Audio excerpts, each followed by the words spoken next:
Good evening, everybody, respected teachers and dear friends.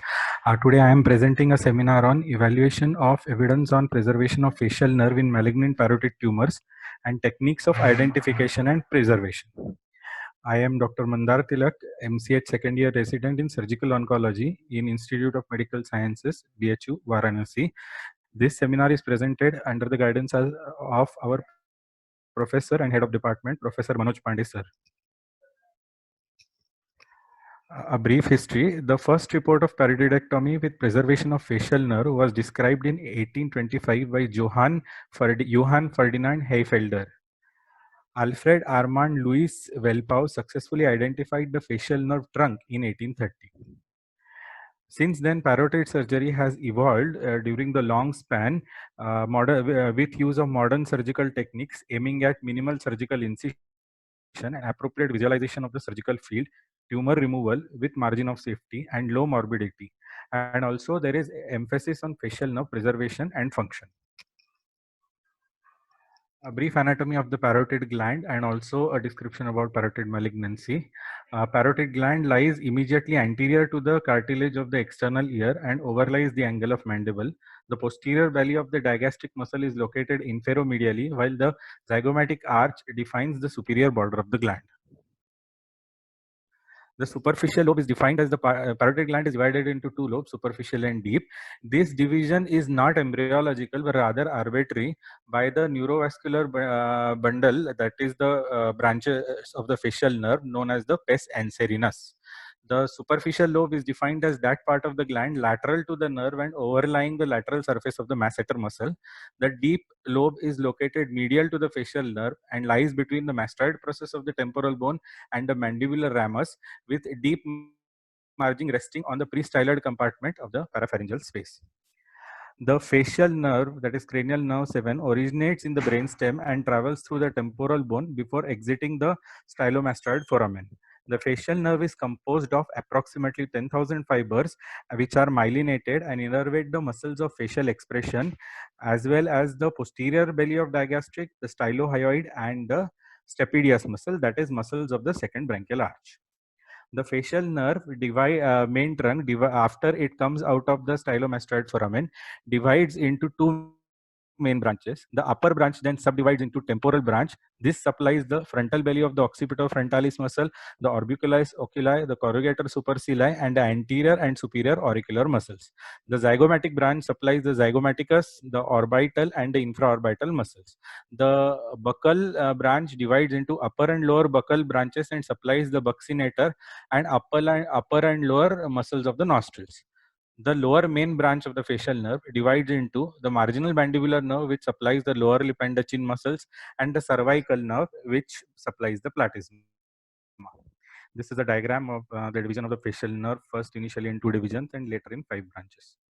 All muscles of the facial expression are innervated on the deep surface except for the mentalis, levator anguli olis, and buccinator muscle. Now, as far as the malignant tumors of the parotid gland, they include the mucoepidermoid carcinomas, well and poorly differentiated, adenoid cystic carcinomas, carcinoma ex pleomorphic adenoma, adenocarcinomas, as well as metastasis from cutaneous melanoma and non-melanoma squamous cell cancers, and also lymphoma. The clinical stigmata of parotid malignancy includes rapid growth, fixed mass with indistinct margins, facial nerve paralysis, which is very important, then skin involvement, neuropathic pain, and lymph nodal metastasis in the neck. Now, as far as in brief about the detection of preoperative detection of parotid malignancy, it includes imaging as well as it includes FNAC, both USG guide, as it is or under USG guidance. The MRI is 88% sensitive and 77% specific for detection of the parotid malignancy. The CT scan helps in detection of locally advanced masses where we want to see for bony destruction. Then also imaging helps us to know about the deep lobe status, the parapharyngeal extension, the skull base extension, and most importantly pertaining this lecture, the involvement of the facial nerve. That is, perinular infiltration can be judged by thickening and irregularity of the facial nerve outline in MRI, especially high resolution MRI. Then, as far as surgery of the malignant parotid gland is concerned, it includes conservative total paroidectomy, radical paroidectomy, and extended radical paroidectomy. Conservative total paroidectomy involves removal of all parotid tissue superficial to the facial nerve as well as tissue deep to the facial nerve with preservation of the facial nerve and its branches. It is the most common approach for parotid region malignancies which are not involving the facial nerve and are not locally advanced. From an oncological point of view, the deep lobe has to be removed because it is not a non-embryologically separate part. Radical parotidectomy involves removal of all parotid tissues as well as sacrifice of the facial nerve. This procedure is done when there is gross invasion of the tumor that we can see by clinically by facial palsy or we can see by imaging. Extended radical parotidectomy is carried out when there is invasion of adjacent structures like the temporal bone, the mandibular bone, or the skin, infratemporal fossa extension, and skull base extension. Now, in case where you also want to locate the facial nerve, uninvolved facial nerve segment, you can do mastoidectomy and identify the facial nerve traversing through the mastoid. This can also be considered as an extended form of parotidectomy.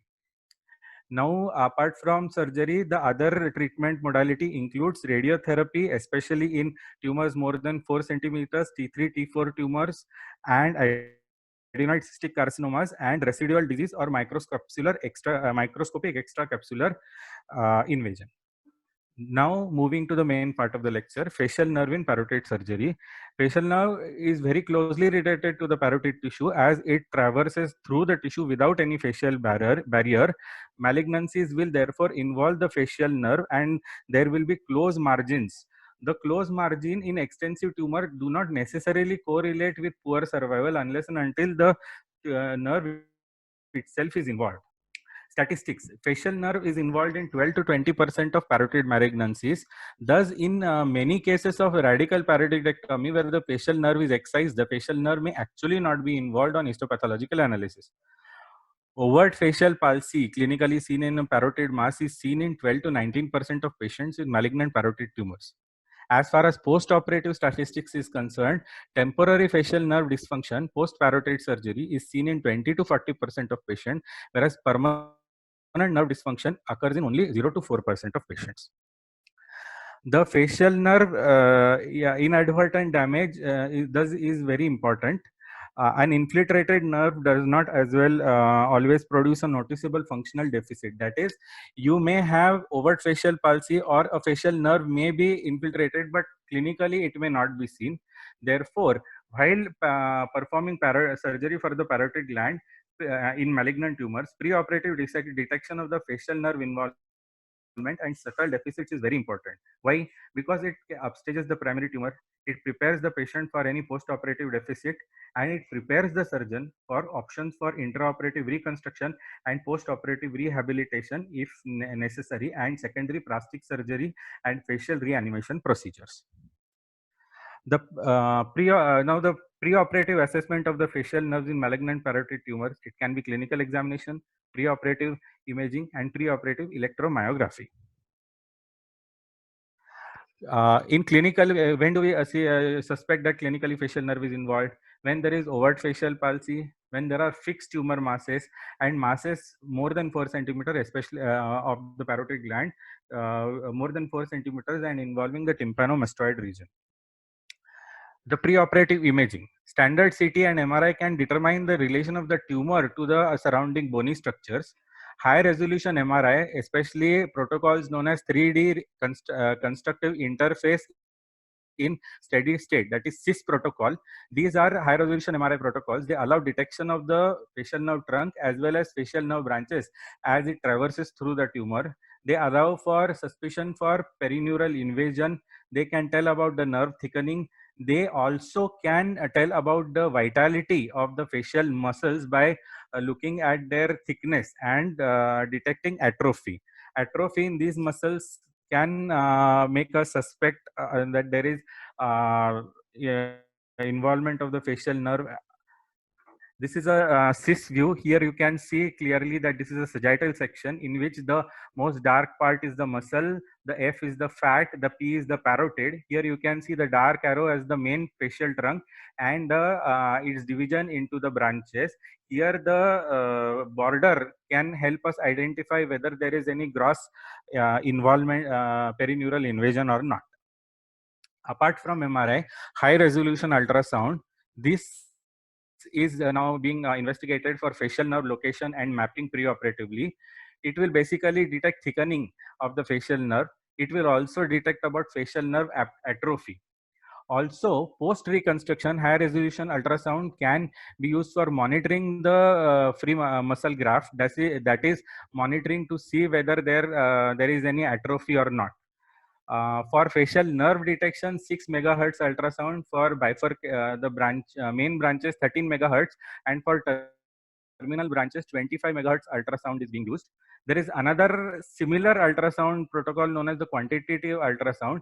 Here we determine the thickness of the muscle and its eco intensity and cross sectional area pre and post operatively. This will tell us about the initial preoperative denervation as well as post-operative regaining of function in facial nerve reconstruction. Apart from that, there is preoperative electromyography. Electromyography is basically the monitoring of the muscle action potentials.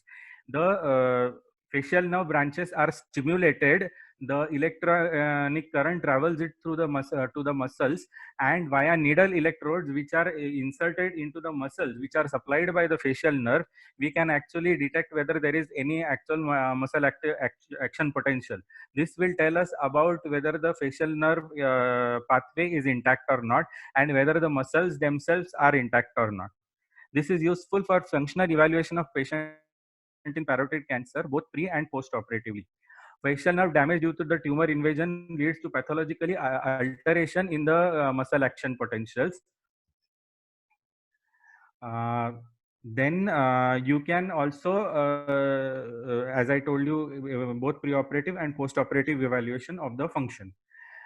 Then you can monitor the postoperative facial nerve reconstruction and regeneration.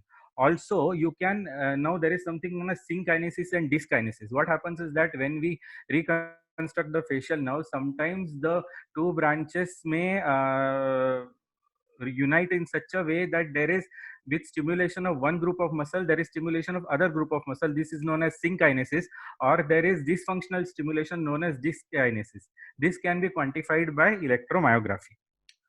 Now, apart from the preoperative methods, the intraoperative methods of facial nerve identification. These include established techniques like anatomical landmarks during surgery, then facial nerve monitoring technique during surgery, and facial nerve dissection techniques, that is anterograde versus retrograde approach. Apart from that, there are investigational techniques like use of fluorescein, indocyanine, and methylene blue, and use of intraoperative high frequency ultrasound, which I mentioned earlier.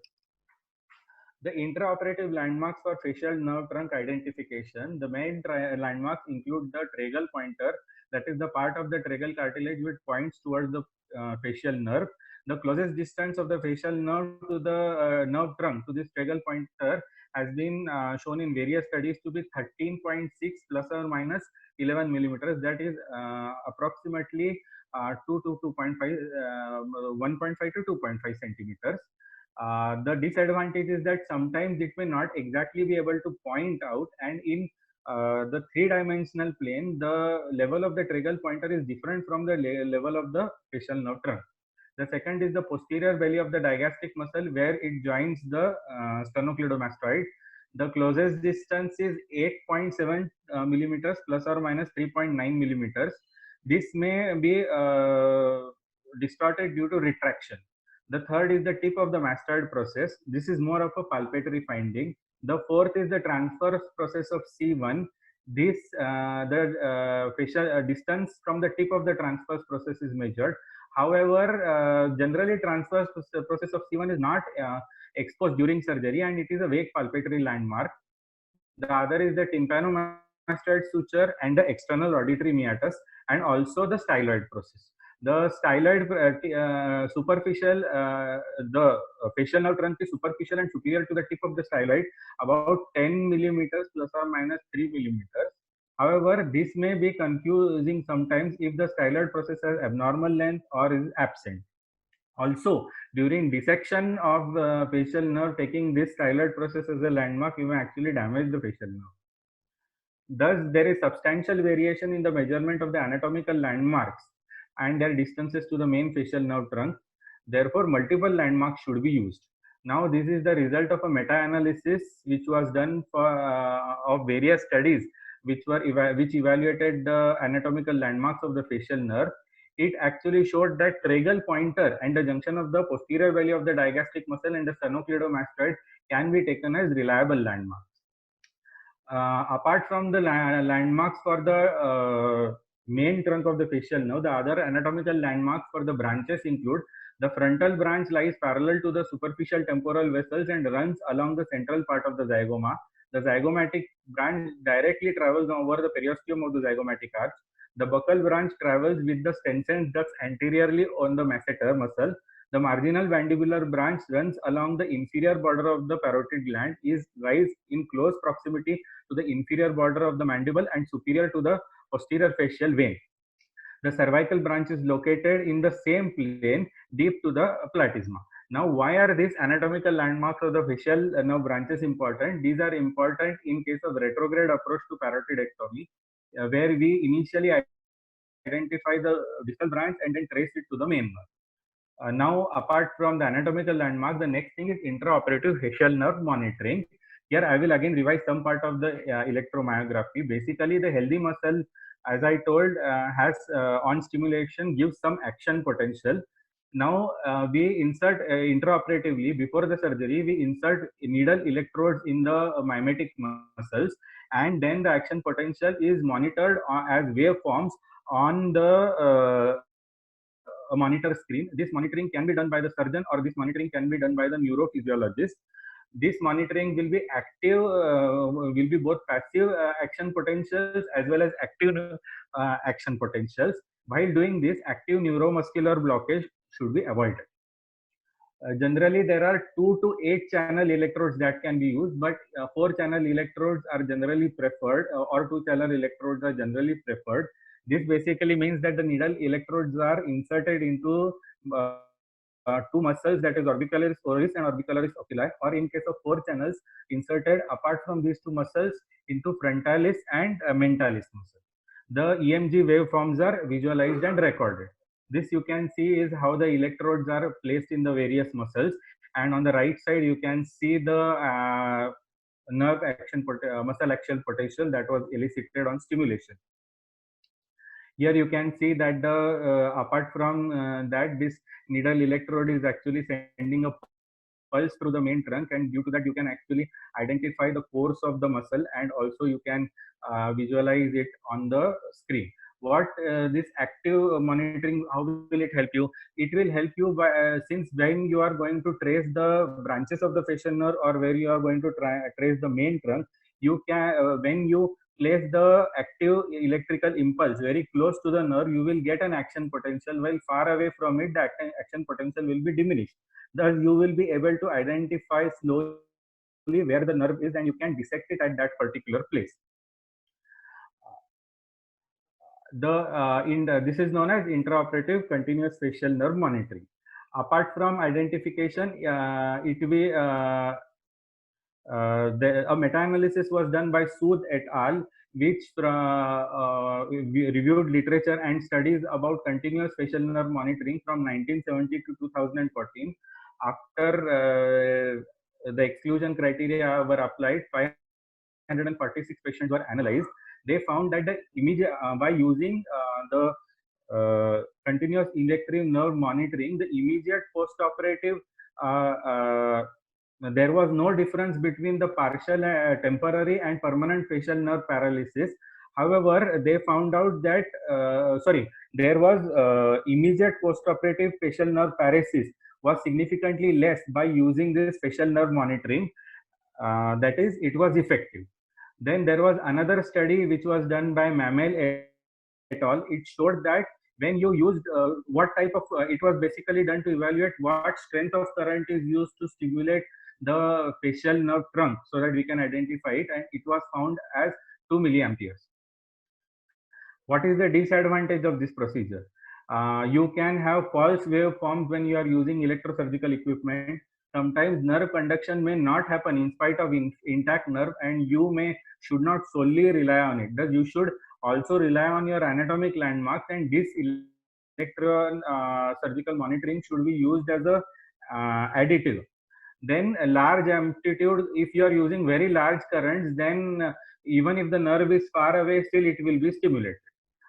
Now, the other approach to identification of the facial nerve is via changing in the way we dissect.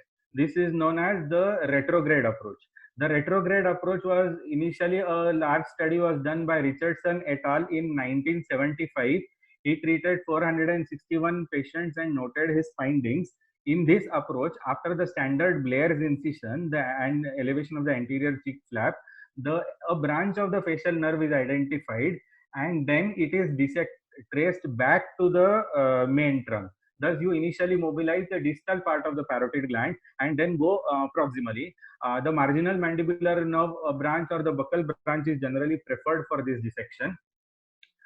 The anatomical landmarks while using starting this dissection include the angle of mandible, the retromandibular vein, and the body of the zygoma. Thus, we can identify the buccal branch and the marginal mandibular branch. The use, this is generally useful where you are having a large fixed tumor in the tympanomastoid fissure, where you may find that the main facial trunk is encased in the tumor and it is difficult to identify without damaging. So thus you can trace a peripheral branch and you can then go retrograde to the center. While doing so, the gland itself will be mobilized and thus the dissection will be easier. These were the various studies which were done by many people regarding this retrograde approach. They found out that a meta-analysis was done by Stankovic et al. In 2016 by analyzing these studies. They found that there was no statistical difference between temporary facial nerve palsy and permanent facial nerve palsy between the antegrade and the retrograde approaches. However, they were able to find out that the antegrade approach could be quicker and there was no statistical difference between the complications, and also the blood loss was less. Also they found out that in cases of benign parotid tumors, the parotid gland excision was done in a better manner.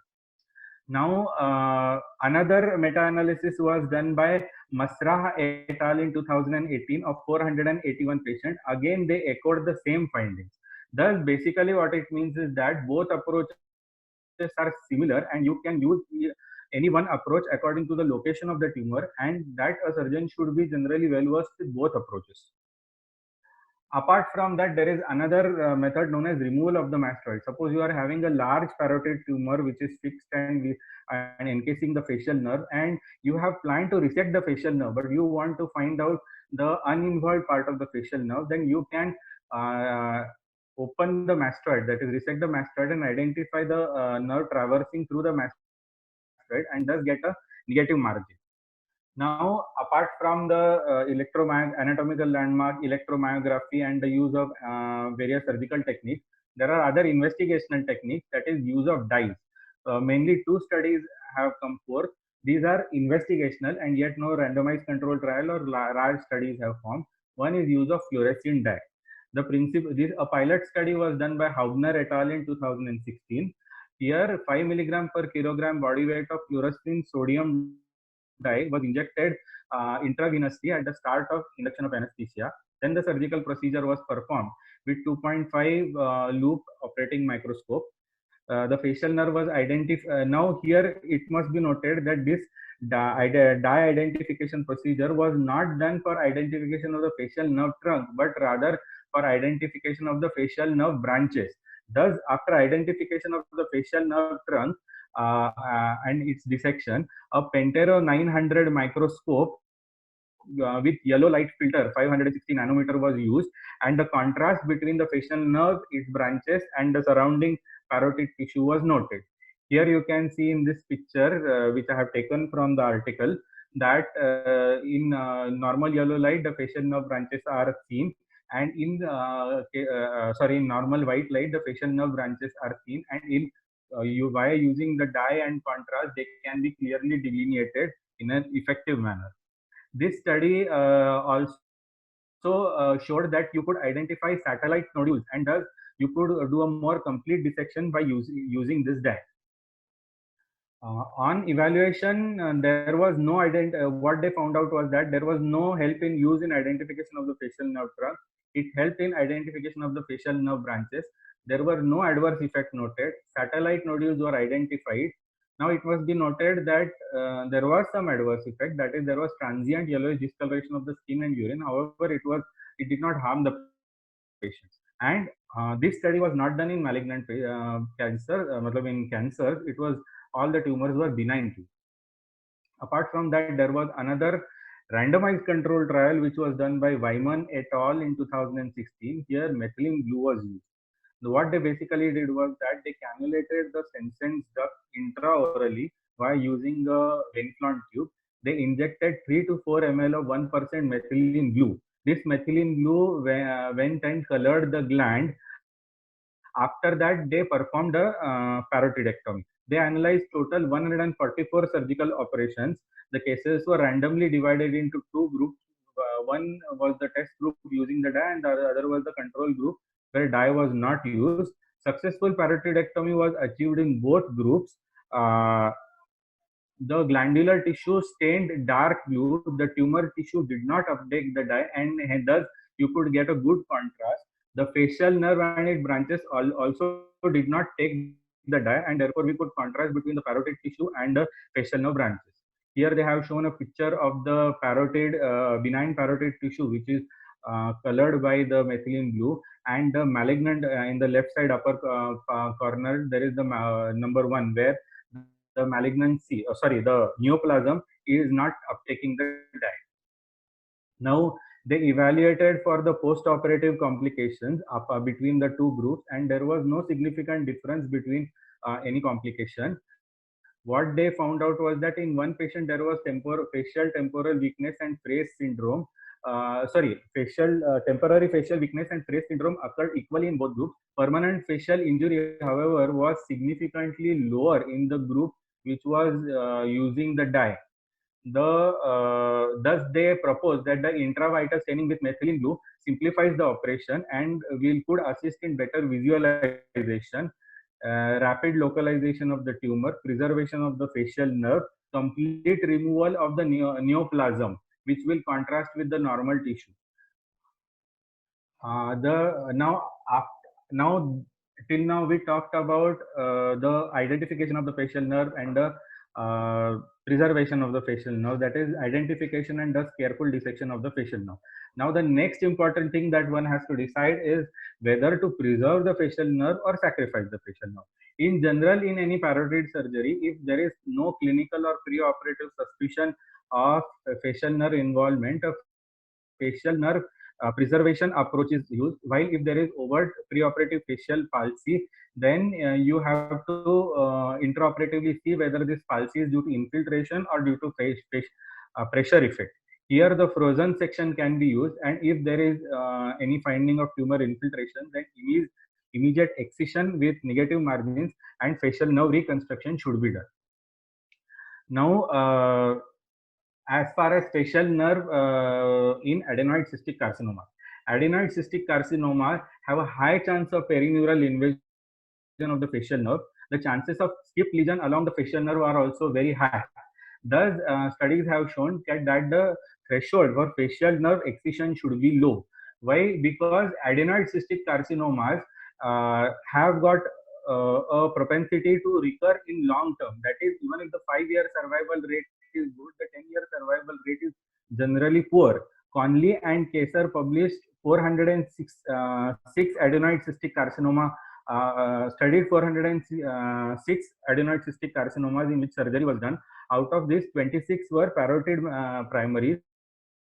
After 10 years follow-up, they found that 36% had died due to the disease, and of the remaining, only 30% were disease-free.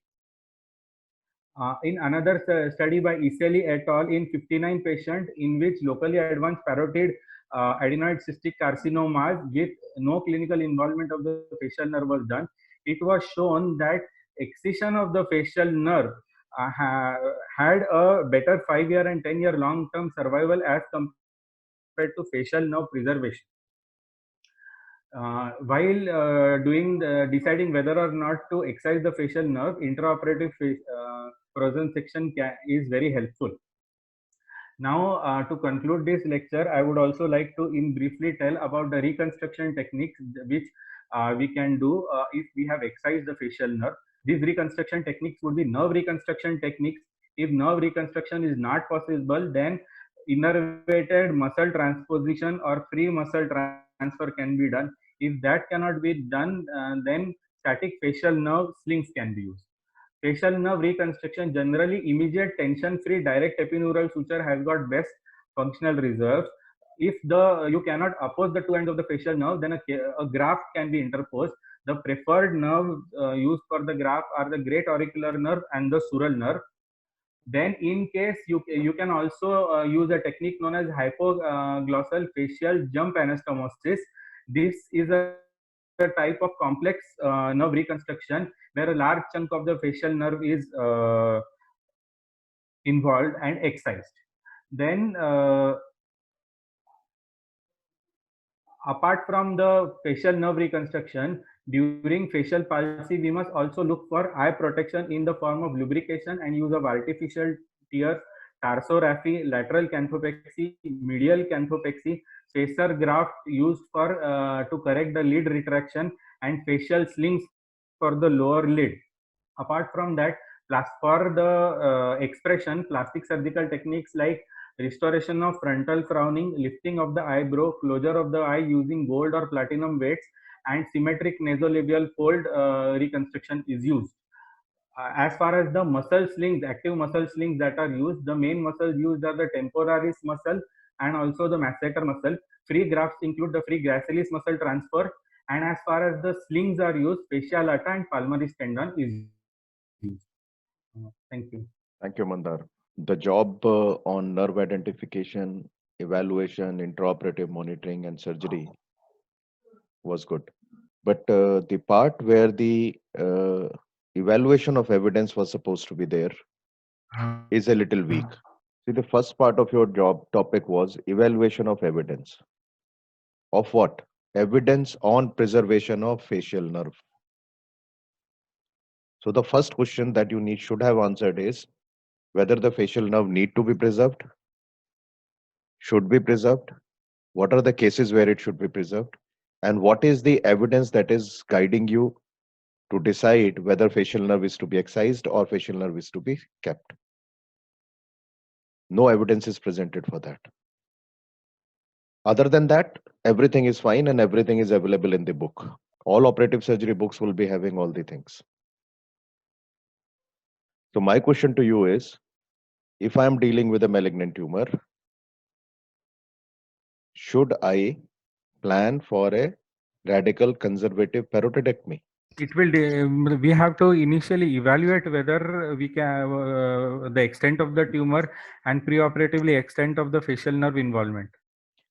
If it is not involved, you have a patient where you have a tumor, it's a malignant parotid tumor, there is no facial nerve involvement. How would you plan a procedure on it? We will try to preserve the facial nerve via preoperative assessment and also intraoperative mapping. So what is the evidence on that? That is the first question.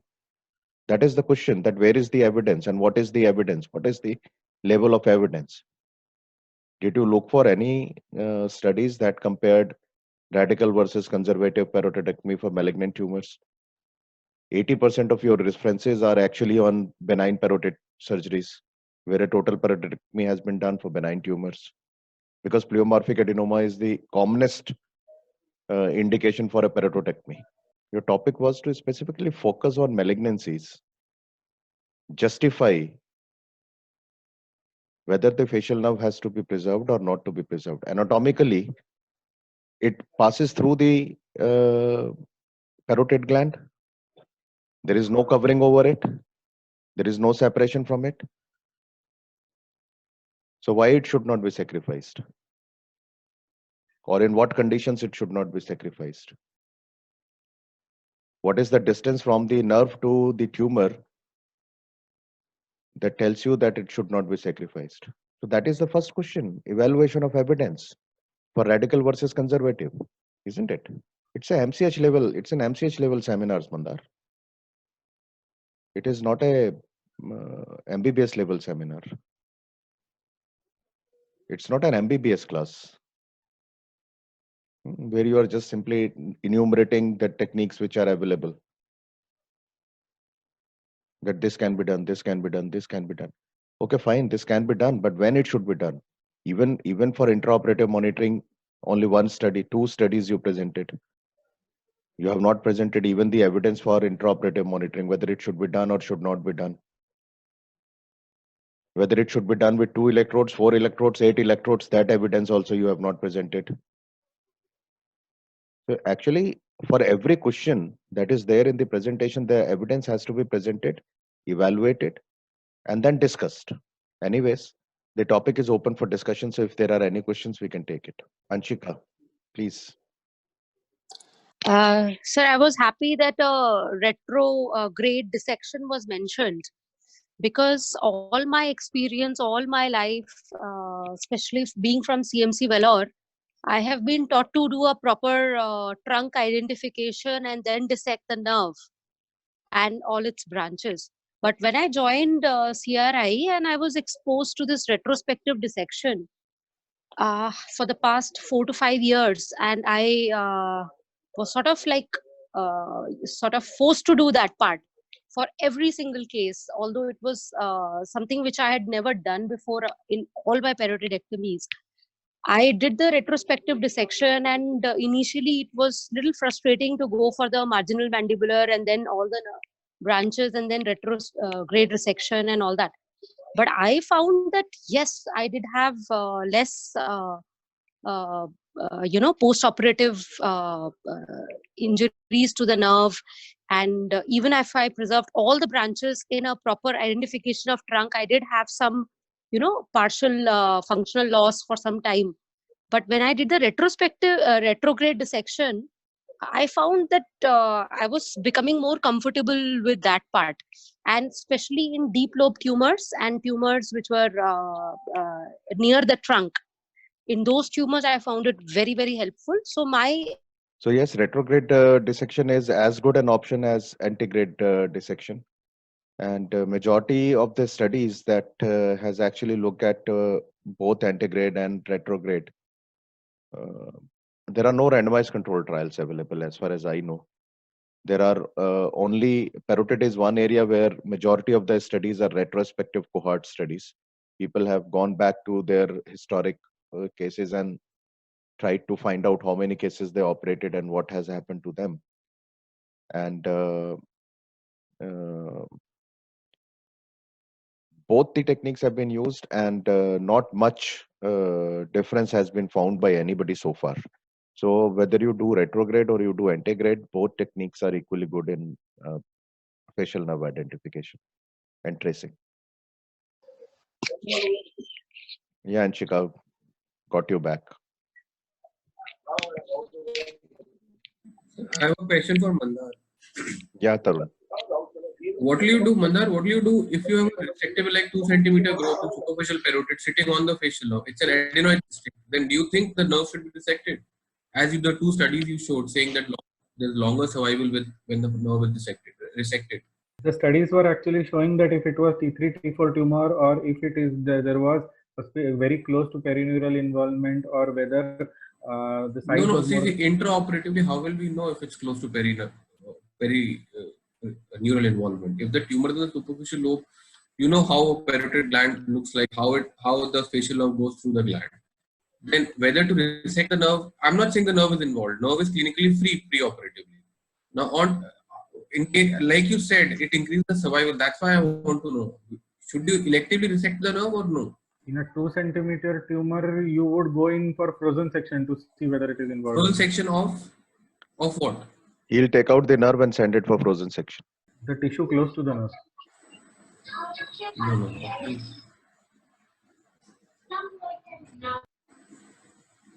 So because I was indeed not, I mean, I was rather confused listening to that. That I mean, the nerve is not given in an adenoid cystic. Should one resect the nerve? Basically, Tarun, the dictum is not to sacrifice the nerve unless there is a direct infiltration seen at the time of surgery, Right. or there is a preoperative clinical involvement Involvement of the nerve. So basically, the dictum is that you try to save the nerve, and if you think that the nerve is too close to the tumor, or you cannot take the tumor out without You can't give a complete resection. You can't do a complete resection without sacrificing the nerve. That's the only indication where a nerve is to be excised. And this dictum has actually not come from the parotid surgeries. This dictum has come from the evaluation of nerve involvement in all other oncological cases that we have seen, like a spinal accessory nerve.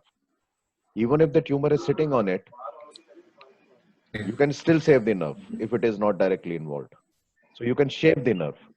So the most of the concept that has come is that if you can do it at one nerve, why can't you do it on the second nerve? So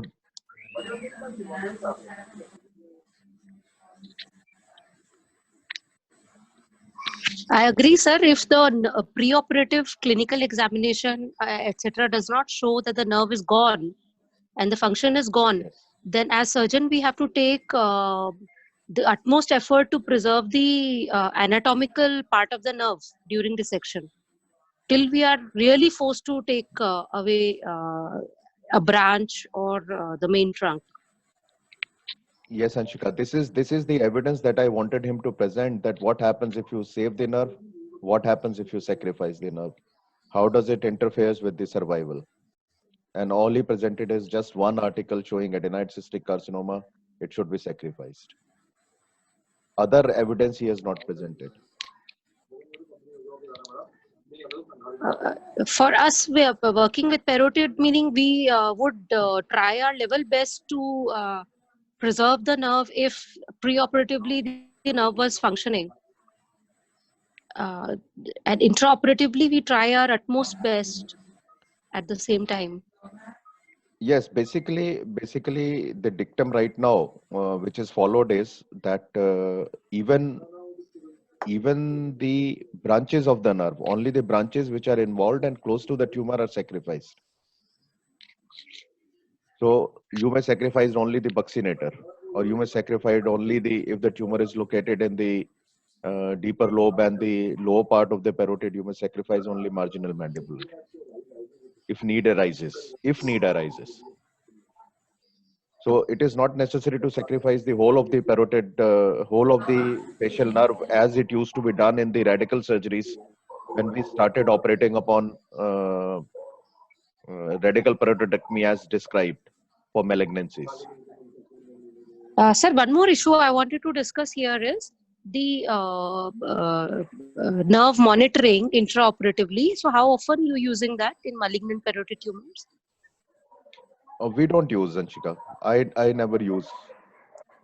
Sir, there was a study done when I was in Vellore, and they also found that a good surgeon with experience to this thing and was able to dissect, and just relying on the nerve stimulation and monitoring is an adjunct, not just you cannot just rely on it completely. There are people so we have who not use been it. using it. Yeah, there are people who use it and there are people who don't. It all depends upon your training. So if you have been trained to work without a neuromuscular stimulation, you can do it. There is no problem with it. Okay. And bipolar is very important. Using bipolar is important. Anshika, unfortunately, I don't use a bipolar. What do you say about that, sir? I do with a monopolar. So it depends upon how good a control you have over your instruments. But most of the people do with a bipolar, I know. The chances of having a depolarized nerve is less if you are using a bipolar instrument. Yes, true. There is a question from Aditya who says that if preoperative nerve is involved and there are symptoms, then you can excise a nerve. Not can, you should excise the nerve, at least that part of the nerve. And even if nerve is involved, but we are not able to achieve an R0 resection, then also we should not excise the nerve. Now, I don't understand that why you will not be able to achieve a R0 resection in a parotid. The only possibility is that if the disease has gone outside the parotid gland, where you may have a difficulty, but most of the time you should be able to do if not radical parotidectomy, an extended radical parotidectomy. So R0 resection is possible in parotid tumors. Santosh is asking me what is my diathermy setting with monopolar. I use coagulation current and I use at 45. My cautery setting is 45, 35 to 45, depending upon how small vessels I am working with. Sir, sometime it is required that when you are preserving the facial now, we also look for to prevent the Frey syndrome also. That is also a very important. True. So what are steps to be taken for that? Mandar, you want to reply? Prevention of Frey syndrome. What is Frey syndrome? Respiratory sweating. It is due to abnormal nerve regeneration between branches of the facial nerve. In Frey syndrome, there will be abnormal communications between sympathetic and parasympathetic fibers. So when the patient will taking the food, so there will be excessive sweating to that area, particular area. Yeah. So to prevent the precaution is you have taken full, or you can say thickened. The flap should be thick. So there will be a no prevention for the abnormal connections. And if there will be a thin flap, then you put some buccal pad or fat for that. Or any other suggestions, sir? I don't know, because this is not something which we very often come across. Okay, you asked for clinical setting. Yes, sir. We have encountered, because we mostly deal with the benign tumors. Yes, because we don't do much of benign surgeries. Most of our surgeries are malignant surgeries. And sir, in case of malignant tumor, if there is a large fungating tumor is there and there is a large defect is there, what are the options to cover that area? It's the same options: pedicle flap versus free flap. Same options are there. A reconstructive ladder remains the same. That you can either use a local pedicle flaps or you can use a free flap. Because here there is not much of a problem. The facial artery is intact in parotid surgery. So even free flaps are very good options here. And nerve reconstruction, microvascular, microscopic nerve reconstruction is a very good option, which is always available here. Okay. So you said that sometime even going for a radical parotidectomy, so you can remove the whole of the facial now. So I think we have to at least preserve the temporal branch, so there will be no eye problem for that, at least if possible. Yes, basically, Dr. Aran, what happens is that it all depends upon location of the tumor. So if the tumor is located close to the temporozygomatic trunk, it's sometimes impossible to preserve it. So that is what I said, that only the branches which are close to the tumor are to be sacrificed if they are to be sacrificed. So that is how we evolved from the radical parotidectomy to radical conservative. Yes, sir. Whole concept of radical conservative is that all branches are to be preserved. And if you have to excise a branch, only the branch which is in close proximity to the tumor, or which intraoperatively you think is involving the nerve, not yet producing the clinical symptoms, you should take out and then reconstruct. So I think, sir, most of the time, which method, retrograde or antegrade, which method is preferred? Which one We you have, do? I have never seen the retrograde from the Uh, terminal branches to that. we do That's why. both. We do actually both. If you ask me, 80% of the time I'll do a antegrade method. I find it tracing the trunk much easier because that is something which I have been doing all my life. But Yes. if you have a tumor which is located near the trunk, if you start tracing the retrograde tracing using marginal mandibular nerve, or sometimes not even going into the neck looking for marginal mandibular, just identifying the retromandibular vein and tracing your nerve from the retromandibular vein becomes very easy, because retromandibular vein is one structure which you can very easily identify Yes. as it comes out of the parotid.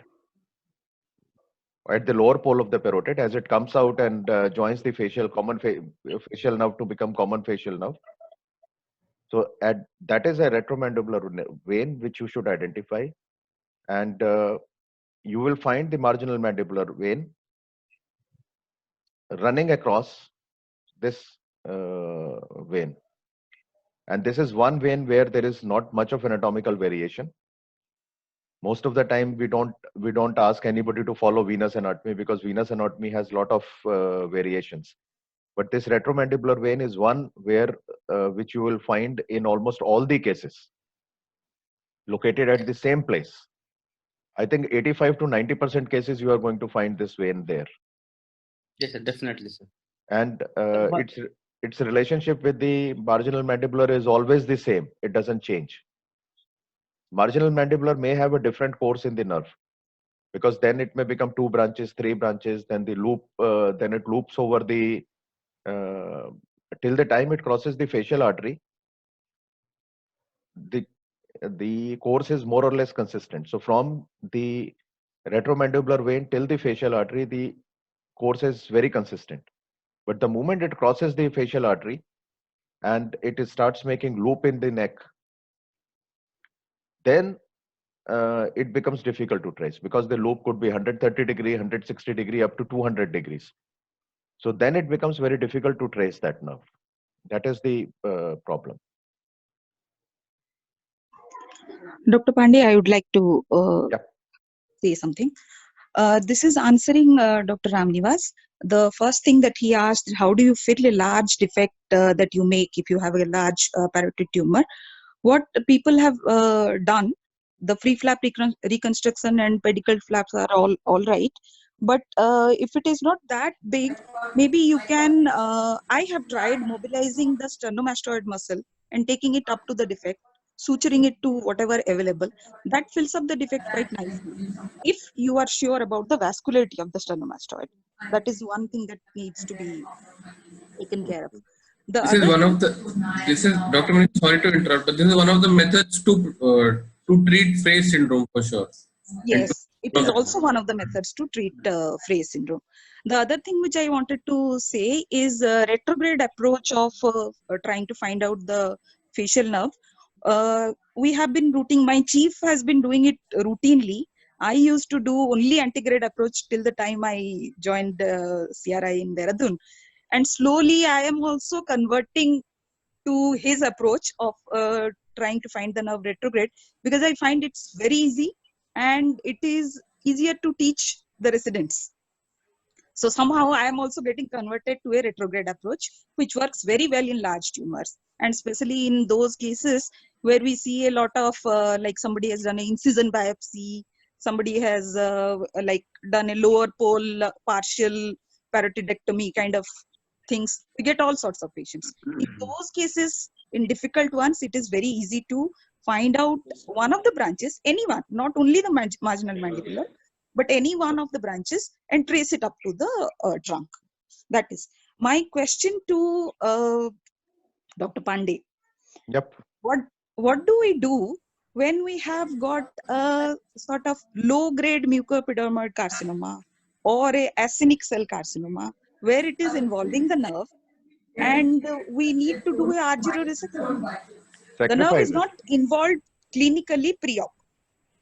If the nerve is involved, it's supposed to be in close proximity of the tumor. If it is close proximity of the tumor and it is outside the tumor capsule, then you preserve it. But if it is traversing through the tumor, excise the nerve. No, obvious encasement, obvious traversing through the tumor, obviously there is not much of discussion on that. Yeah. What if, see, these tumors will not be response, they will have no response almost to post-op any adjuvant treatment. Yes. Low grade mucoepidermoid, acinic, the surgery is the only treatment. So if it is in close proximity where you think that you might be leaving microscopic disease behind, would you sacrifice it? Would you advise sacrificing it? Or would you advise shaving it off? If you think that you are leaving a microscopic disease behind, it is not for low-grade mucoepidermoid, because low-grade mucoepidermoid has a recurrence rates, local recurrence rates are very low. But definitely for high-grade tumors like acinic cell. Acinic cell is more aggressive than the low-grade tumors. So if you have a high-grade tumors, moderate or high-grade, grade 2, grade 2, 3 tumors, then you should, I think, better sacrifice it and reconstruct it. Yeah, but the problem becomes, uh, you will not be able to know pre-op whether it's a high-grade tumor or a low-grade tumor. All you would probably have is a FNS. Yes, that is also true. So if you don't have a grading preoperatively, then I think the better option is to excise it, because your purpose is to achieve an R0 resection. Yeah. And that is the evidence which I wanted Mandar to present, and Mandar has not presented it actually. There are some evidences now which are coming up, which are showing that the local recurrences, even if it occurs, does not alter the overall survival. So you might have to go back, and you may have to go and operate again if there is a local recurrence. And parotid is one area where excising local recurrence is not much of a problem, except for the nerve goes deaf for sure in reoperational surgeries. Other than that, anatomically, it is not a very difficult area to go back and operate. Yeah, anatomically, it's not probably very difficult, but you would end up sacrificing the nerve most of You the will time. end up sacrificing the nerve if you are going again. Yeah. Because there is nothing between your nerve and the flap. Yes. When you take it out. How often do you have a pre-op grading with a FNAC? Would your cytologist or histopathologist be able to tell you with some degree of certainty that it is a high grade or a low grade tumor with a cytology? Depends upon the yield, I think. If you have a very good yield, and if cytologist has something like 30, 40, 50 malignant cells to have a look at, then it is quite possible to actually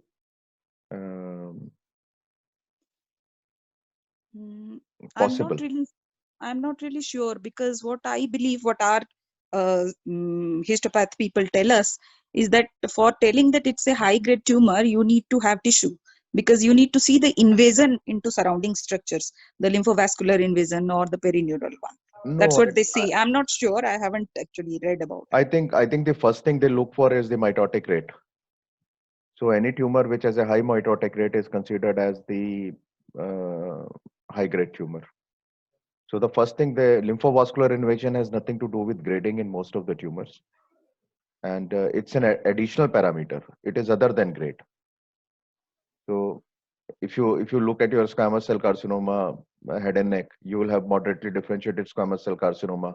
Yeah, LVI negative, PNI negative, yes, ENE negative. The number of mitotic figures per hyperthyroid. So that's basically depends upon the yield and the number of cells that a cytologist has to look at. Yeah, so if the cytologist has 50 or 100 cells to look at, then it is easy for him to count the mitotic rate. Count the mitotic rate. Otherwise, it's not. Yeah. Okay. Do you do a fine needle aspiration biopsy? No, we don't. We don't really do it. We don't. Most of the times, we don't even do a cytology, because it's not recommended as such. But most of the people who come here to get operated would be already having some kind of cytology or histopath. Most of the times histopath, a biopsy, incisional biopsy. Yeah. Needle biopsy is usually not recommended. The only problem with needle biopsy here in parotid is there are only two places in oncology, to my knowledge, where biopsy is not indicated. One is parotid, one is testis. And for the obvious reason that you don't want the tumor to spread to the skin and from the skin through lymphatics to the glands. So these are the two places where a biopsy is usually not done. A fine needle aspiration cytology is okay, can be done, has shown it to be safe. People are now doing fine needle aspiration cytology in testis also, and they are finding it safe. Sir, with the you asked about the Dr. Manisha asked about the cytology. I was just wondering the false negative rate of cytology for parotid, for carcinoma parotid, is pretty high. So if you get a benign report on cytology, you still don't know if you have a malignant tumor or a benign tumor. So that's the worry I think Madam had. We need to be aware of that. Anshika, a benign report in like you may what benign means, like pleomorphic adenoma.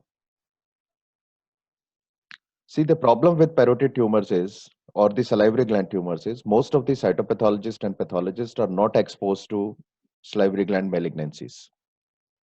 And if you go around asking your pathologists, you'll find that majority of them would not have even seen even a single slide of how a acinar cell looks like, or how a clear cell looks like, or how a mucoepidermoid looks like. They would not have even seen it because it's rare. But if you have a pathologist who is experienced, I don't think negative cytology or a false negativity rate is so high. False negativity rate in FNAC depends upon not because of a pathologist actually. It's not his fault or her fault. What basically happens is that false negativity rate with FNAC of any site is high. There was a very interesting diagram. Whenever you read about FNAC, you will have that you have a tumor and you have a needle going in the tumor, you have a needle going outside the tumor. So where you aspirate from, and within the tumor, if there is a necrosis, you are aspirating from the necrosis. You are aspirating only the mucus. So basically, it is because it's a small and it is dependent upon where you needle has gone to.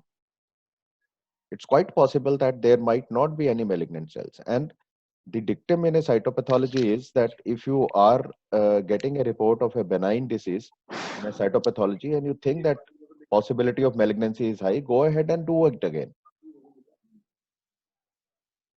So negative report on a cytopathology never rules out the malignancy. I agree with you, sir. So how many, would you repeat your cytology before operating on parotid? If you want to do it, yes, why not? If you have to take a crucial decision, why not? There are some situations where I would not like to know what I am dealing with, but for most of the time, because the biological behavior of the tumor differs, I would like to know that what kind of a tumor or what kind of a biology I am dealing with. Do we have any other questions? Yeah, Dr. Pandey, I'm Dr. Pankaj Pandey from Yeah, Dr. Pankaj. So sometimes we get patients, who have already had a superficial parotidectomy and it has come out as malignant parotid. So how do you approach that? I mean, when we do MRI, because the deep part has not been removed, and we know that deep part does not usually have a lot of tissue. So in those cases, what is your take? I mean, do you prescribe them radiotherapy or resurgery? The consensus, if you look at consensus in literature, is to go and do a completion parotidectomy. Yes. Now, the problem in doing a completion parotidectomy is that the chances of nerve injury becomes higher. And that is exactly what I was telling Manisha, that if you have done a superficial parotidectomy or even a radical parotidectomy, between nerve and the flap, there is nothing. Yeah.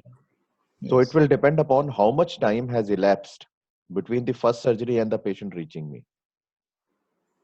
Yes. If the time is less than 4 weeks, if I think that the fibrosis would not have occurred under the flap,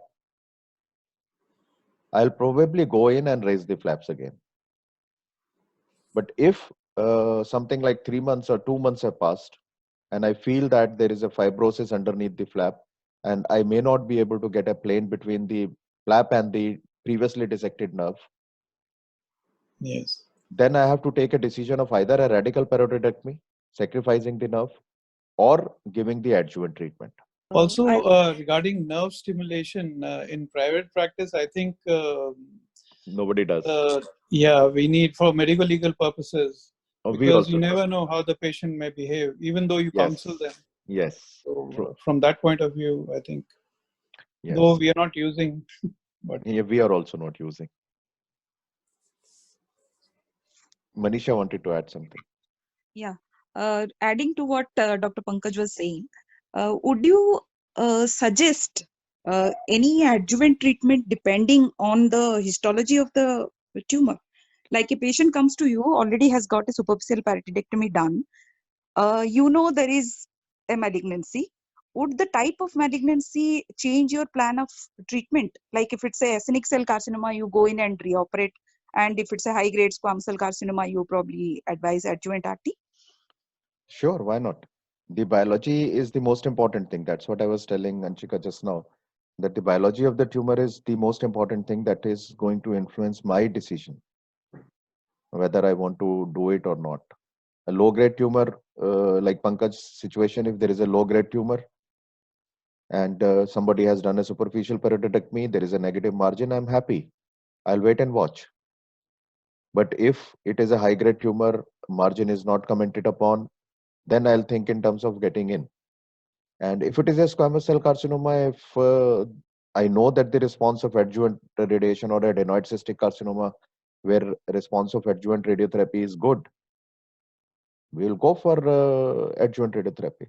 But if you are dealing with mucoepidermoid where there is not much of a response rate of radiotherapy, then what is the point actually? And role of chemotherapy, again, there is no evidence. We don't know whether the chemotherapy works in parotid tumors or doesn't work in parotid tumors. There are a few articles which are now being published, but most of them are retrospective. So retrospective data always have problem. You never know what are the biases in the retrospective data. Sir, your experience regarding the any reconstruction of the patient now, what is the response rate? I am not very good at reconstructing the nerves. I started doing with greater auricular nerve graft once upon a time, but then it's a back breaking surgery, so I stopped doing it. So right now, I think in our institution, nobody is doing a nerve reconstruction. Vascular reconstruction people are doing, but nerve reconstruction actually nobody is doing.